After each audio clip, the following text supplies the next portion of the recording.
were so popular. We wanted to bring them back for this show. This is the Phillip Watson Designs 3-piece Lily of the Valley. And what you're getting are the most beautiful flowers. You're going to get all 3 pieces. Now, what I'm showing, yes, Phillip, this is interesting because typically with Lily of the Valley, you get little bare root bulbs sent to your house. You're sending the plant to us.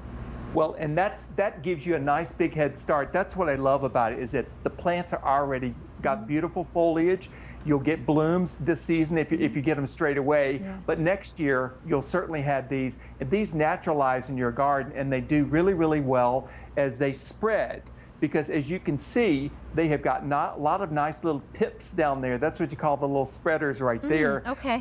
And high canopy shade, and if you wanted to plant these in between the roots of trees, that's where I have mine, between the roots of my silver maples.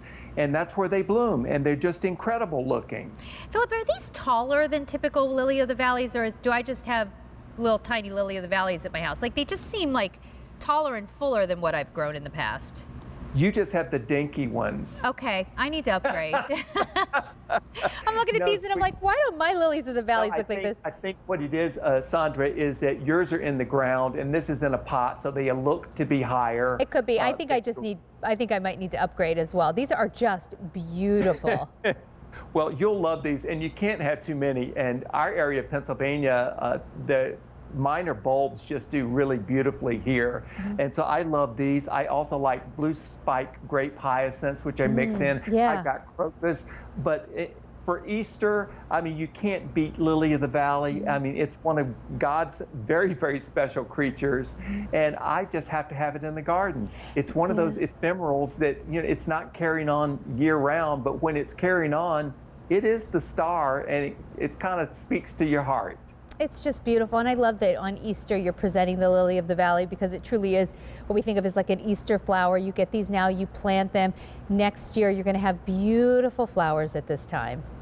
Yes, indeed, and they'll be there for years and years to come. When I bought my house here in Pennsylvania, this is an older home, and there was a big patch of Lily of the Valley out in the backyard, and it's still there and is multiplied. It's one of the few things that was in the ground when I got here. So I enjoy seeing them because it reminds me of the lady who had this house before I did. And it's, you know, we call it, you know, the ghost of gardeners who were once there. And I grew up seeing things like that, and I don't know, I'm feeling real nostalgic today. I walked out in the garden and just walked in the clover and thought about Easter egg hunts and all that, and this would have been blooming in my garden, and I'm just happy time. Well, you know, Phillip, I'm really glad that you're spending some of your evening with us. It means a lot to us. I have to tell you, I think a lot of people feel nostalgic about Lily of the Valley because we don't have many of these to go around, and they are flying out of here as we speak. So grab these home now, all 3 pieces for 3 easy payments of $7.84. Now, to get them to really thrive, what do I need to know in terms of light, and is there anything else I need to know with care? Well, my favorite place to plant these is where it's in high canopy shade, whether it's morning sun or afternoon sun. They also do really well on embankments. If you've got an embankment that's a little bit shady, areas where, say, hosta lilies do really well, they would like those areas. Just make sure they don't get overrun, but tuck it in if you've got an embankment along the edge of a driveway, and you just tuck them in, or in between the roots. Keep them evenly moist the first season. After that, you don't have to think about it. The ones that have been in the garden here for years, I've never ever watered them.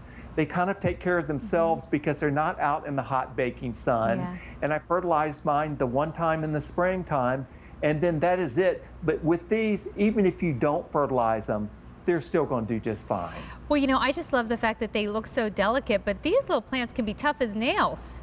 Yes, they are, because they do last, and that's what I say about the Lily of the Valley and daylilies. There are certain things, and daffodils. There are certain things where you can go by and the house might not even be there anymore, but those 3 plants would still be existing in the garden. And I call it, you know, the ghost of gardeners past. Yeah, it's beautiful. So this is the Lily of the Valley coming up. We're going to do our daylilies, which are amazing. We've already showed you the Shasta daisies, but there's just something so delicate looking and lovely.